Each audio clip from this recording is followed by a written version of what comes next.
Hey guys what's up. तो आज हम एक्चुअली पढ़ रहे हैं इंडस्ट्रियल रिवोल्यूशन। सही है।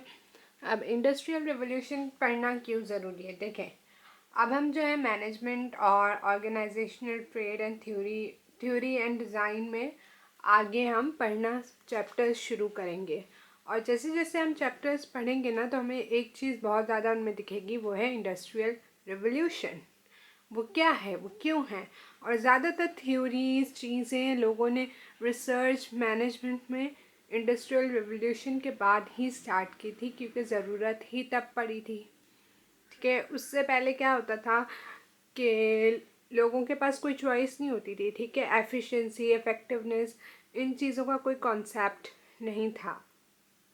उनको बस ये था कि मतलब स्लेव्स होते थे, आपको तो पता है स्लेव्स होते थे, वो लोगों से काम कराते थे, मार पीट के कराते थे।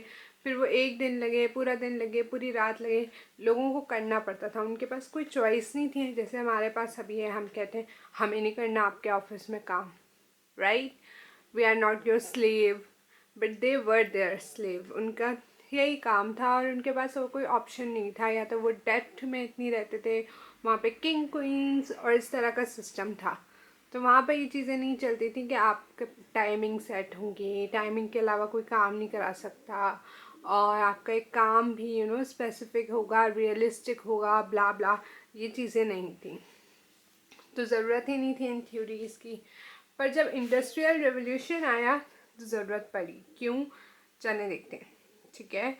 Transformation of the world. क्या है industrial revolution? Imagine a life without machines. अब हम इतनी मशीन्स में डूबे हुए हैं, हमारी हर जगह जगह पे मशीन है। अभी भी इस वीडियो में जो आप देख रहे हैं वो भी एक मशीन पे देख रहे हैं। ठीक है। उसके अंदर ये यूट्यूब वगैरह, ये फ़ोन एक मशीन है, कैमरा जिस पे ये चल रही है वो हो रही है, रिकॉर्ड हो रही है, वो एक मशीन है। आपके साथ जो पंखा है, लाइट है, जितनी भी इस तरह की चीज़ें, ये सब क्या हैं? मशीन्स हैं। क्या आप अपनी लाइफ इनके बिना इमेजिन कर सकते हैं? मैं तो नहीं कर सकती। ठीक है। लेकिन ये पहले के टाइम पे नहीं थी। पहले के टाइम पे तो लोग खुद ही सारे काम करते थे, कैंडल्स जलाते थे और डिफरेंट तरह की रोशनियाँ थी, और वो हाथ के पंखे थे, याद है? जो जब भी कोई किंग क्वीन की पिक्चर आती है उसमें साइड पे दो लड़कियां बैठी होती हैं, उनकी स्लेव्स, सर्वेंट्स, जो उन्हें यूं यूं हवा दिए जा रही होती हैं। वो क्यों है? क्योंकि मशीन्स नहीं थी, फैंस नहीं थे, उन्हें इस चीज़ की ज़रूरत थी। तो ये सब कैसे स्टार्ट हुआ, ये मशीन्स का और सब कुछ? इंडस्ट्रियल रिवोल्यूशन से। Industrial revolution was the transition to new manufacturing processes in the period from about 1760 to sometime between 1820 and 1840. ये ट्रांजिशंस था। अब ये ट्रांजिशन मशीन पहले किस चीज़ में स्टार्ट हुई? मैन्युफैक्चरिंग प्रोसेसेस में। अच्छा, मेरा कैमरा को कुछ हो गया, ये सही से वो नहीं कर रहा, क्या कहते हैं, focus.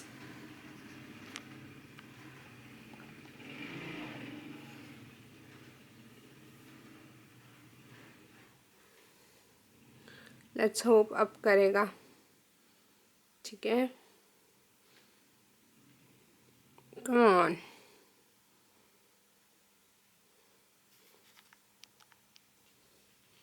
Anyway I should start. और ये चीज़ें नीचे जो है ना, मैं इनबॉक्स में ज़्यादातर डिस्क्रिप्शन बॉक्स में लिख देती हूँ ताकि किसी को भी चाहिए तो उनको मिल जाए। ठीक है। Oh now you can see. सही है। Industrial revolution was the transition to new manufacturing processes in the period from about 1760 to some time between 1820 and 1840। ये वो पीरियड है जो स्टार्ट हुआ कुछ 1760 में। ठीक है।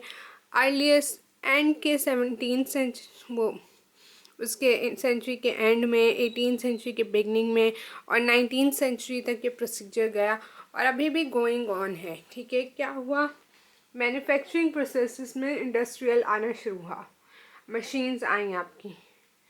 This transition included going from hand production methods to machines. जैसे कि मैंने कहा, मशीन्स आई, हाथ से बनाने से चीज़ें से वो निकले और मशीन्स पे वो आ गए। न्यू केमिकल मैन्युफैक्चरिंग,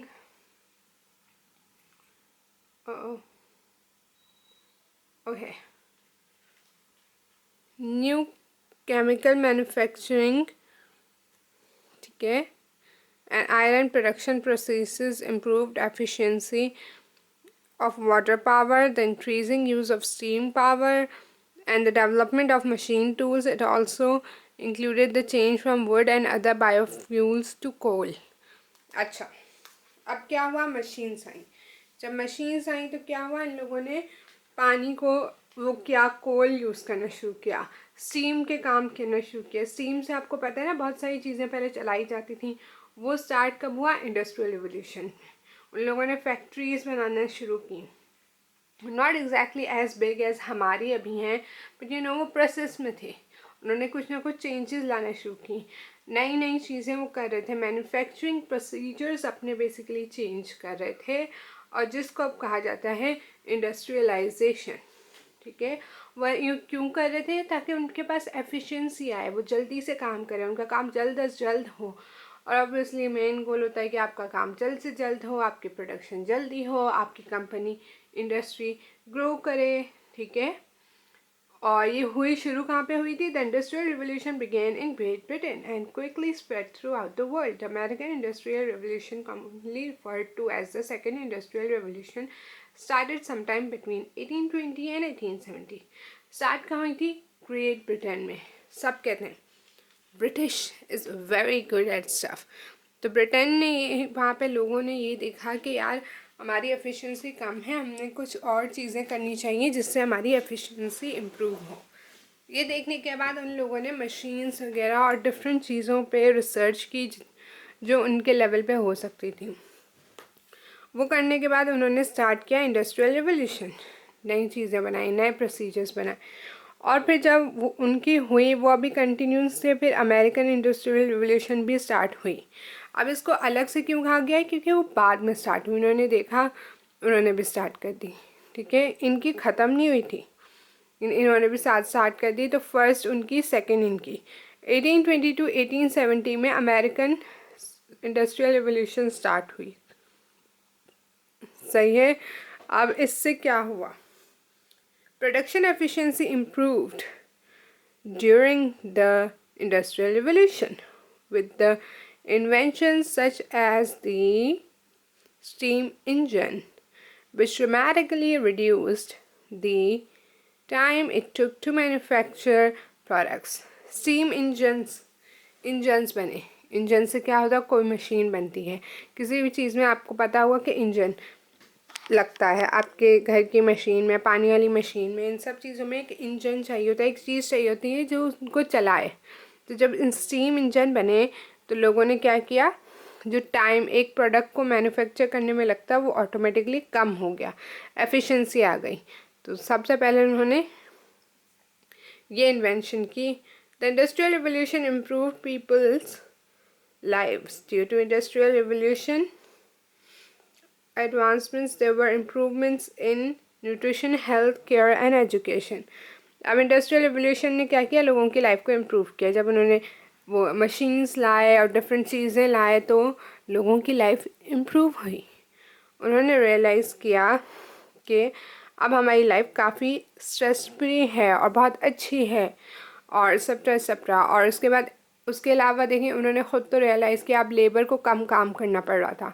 मैंने पहले क्या कहा, वो उसको पनिश किया जाता था और उसे बहुत मेहनत करनी पड़ती थी. अब वो इंजन की वजह से उसका काम कम हुआ. ठीक है, उसका काम कम हुआ तो वो खुश हुआ.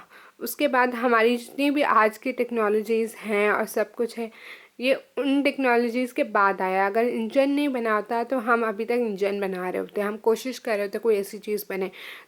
और उसके बाद ये ऑर्गेनाइजेशंस में क्यों ज़रूरी है, और उसके बाद थ्योरीज़ क्यों आई. मैंने पहले कहा जैसे लोगों की पहले कोई ख्वाहिशें नहीं थी, उनको ज़्यादातर एज ए स्लेव रखा जाता था. जब ऑर्गेनाइजेशन बनी, रिवोल्यूशन आया, लोगों ने एफिशिएंसी देखना शुरू की, तो लोगों ने लोगों की भी एफिशिएंसी देखना शुरू की कि लोग किस तरह काम करते हैं, लोग किस चीज़ पर टिक होते हैं, यू नो. तो जब वो की तभी उन्होंने सारी अपनी जितनी भी थ्योरीज़ हैं वो लाए. उसके साथ साथ उन्होंने अपनी स्टडी की और ऐसी बहुत सारी चीज़ें हुई. तो ज़्यादातर चीज़ें जो हम पढ़ते हैं वो यूजुअली आफ्टर इंडस्ट्रियल रिवोल्यूशन होती हैं. 1820, 1840, 1760 के बाद के टाइम की चीज़ें होती हैं कि इस ऑथर ने कहा ये होगा, इस ऑथर ने कहा ये होगा. तो आप